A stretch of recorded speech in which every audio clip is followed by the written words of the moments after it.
So I think first thing that we have to do is define what community is. It's a little different than what can I just do. So when I'm thinking about community, I'm thinking we, us, together, coming together. And so it starts with individual things, whether I'm sharing my skills, whether I'm sharing my financial resources, whether I'm sharing things that I might have. I know recently we had somebody that needed some tools. And so one neighbor had the tools, another neighbor needed those, but the connection was made by a different neighbor connecting. Wow. Did you know that so-and-so has this tool? And so when we think about community and how it fosters the stability economically, that's what comes to my mind. And I wanted to touch a little bit about kind of stewarding your community. So if you're looking at your street, if you're looking at on your block, or however your community is, or if it's with your group of friends, or I know as Christians, we think of our church community. Whatever community you're thinking about, when you're thinking about stewardship, that's the community that God has placed you in, and how are you going to help that community together instead of what am I just going to do for the community. So what I mean by that is it has a lot to do with networking. That can be done with emails. That can be done on group text. I know that's what we use a lot of. And so that something that everybody can see. But first you have to establish your community. Once that's established, you want to be able to connect people. That's just as valuable as me taking it all on me. I know that sometimes we can either get a hero mentality, is what I call it, where I've got to do something and help that neighbor or that friend. And actually, a lot of times they have a lack of community themselves.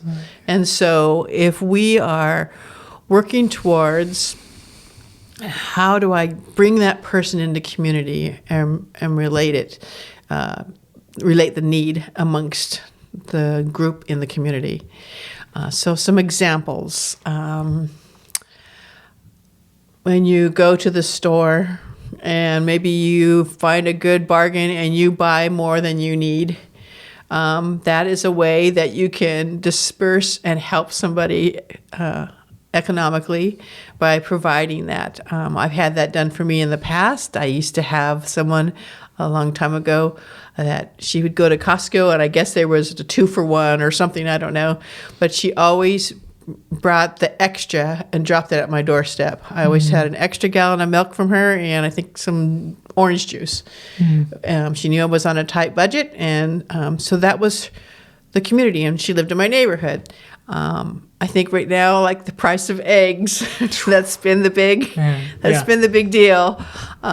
So now I hear rumblings of this is a great place where you can get a better price, even if it's just communicating in your community where they can find a better buy. You're saving them in gas, you're saving them in time and trouble looking for it, and sometimes it can mean you're buying and you're helping them that way.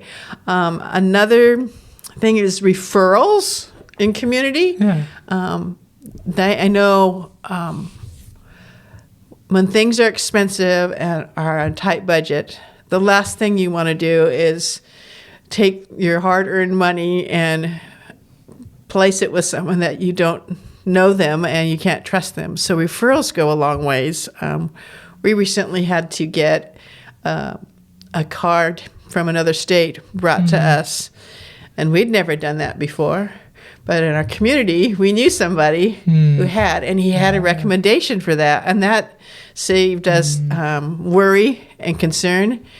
We were able, because we knew that person, to just say that to the people that were going to deliver the car. You were a referral from so-and-so. They knew them, and it all became more personal.